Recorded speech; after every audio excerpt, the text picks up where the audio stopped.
can't believe it happened so quickly, but we've already got another significant update to Pokémon GO. There's been quite a few changes, some small and some a little more significant, so let's break it all down.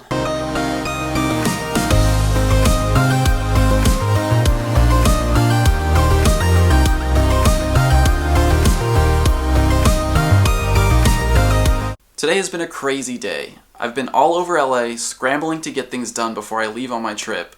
But now that that's all taken care of, let's talk about the update. To start, Niantic has added a pop-up warning that shows up when you're traveling at driving speeds, and it asks you to confirm that you're a passenger and you're not in fact driving while playing the game. It's a nice thought, but it's not going to prevent much. You can easily just hit "I'm a passenger" even if you're driving. Hopefully some people will see the message and think, oh, you're right, maybe I shouldn't be doing this while I'm driving, but for the most part, I don't think anything's going to change as a result.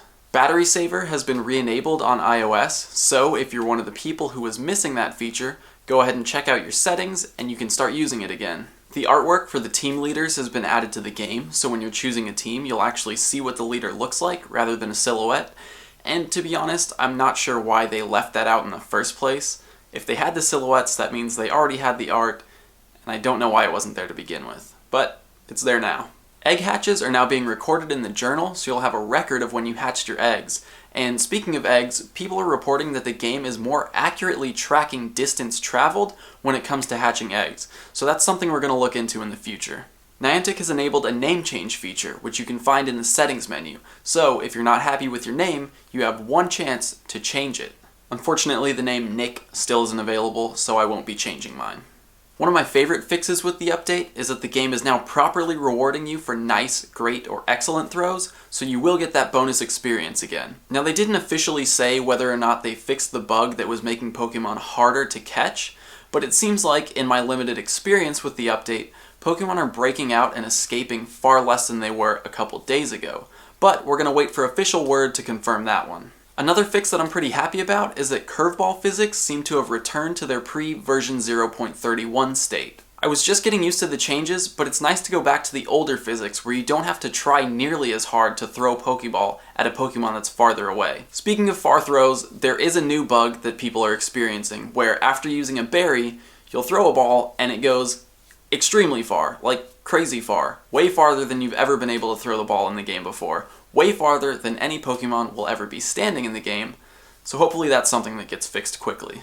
Now, one of the biggest changes that came with this update is to the nearby Pokemon list. The heading is now Sightings, and each Pokemon on the list has an image of tall grass behind it. This confused and excited a lot of people at first, but to be honest, not much has changed. There's still no footsteps indicating whether or not you're getting closer to a Pokemon, but one of the biggest and most important changes is that Pokemon who are no longer in range will now disappear from the list. And because of that fix, it's now possible to track nearby Pokemon again. I went over it in a video yesterday, so if you want to check that out, go ahead and click on the suggested video here. Did you do it? On top of the changes to the nearby Pokemon tracker, Niantic is also testing a new nearby list, but it's currently only available for players in San Francisco. This nearby list shows Pokemon that are located near Pokestops in the area. If you tap on one of these Pokemon, the game shows you an image of the Pokestop that the Pokemon is located near.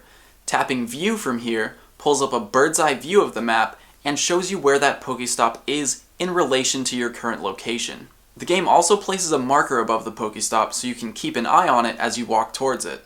Once you get in range, the Pokemon will spawn, and if it despawns before you get there, you'll get a pop-up message letting you know that the Pokemon ran away. Now, this is an interesting new feature, and I'm excited to see when they'll roll it out to the masses, but to be honest, I have a few issues with it.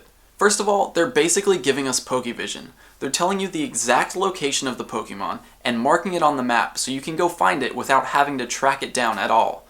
Luckily, it works in conjunction with the sightings list, so there still will be Pokemon that you'll have to track down if they're not located next to a Pokestop. My second issue has to do with the commercial opportunities that this new feature enables.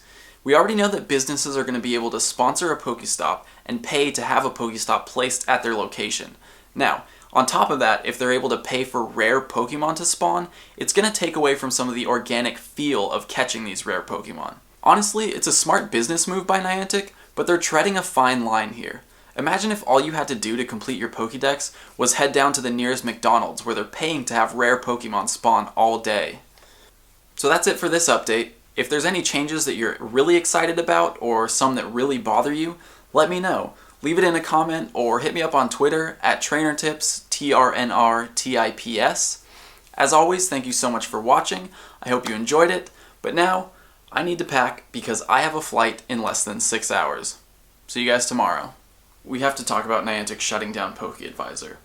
It's unfortunate, but there is a new alternative if you're on Android. Sorry iOS users, I don't have anything for you right now. But if you're on Android, check this app out. I'm going to link to it in the description, and it works very similar to PokeAdvisor.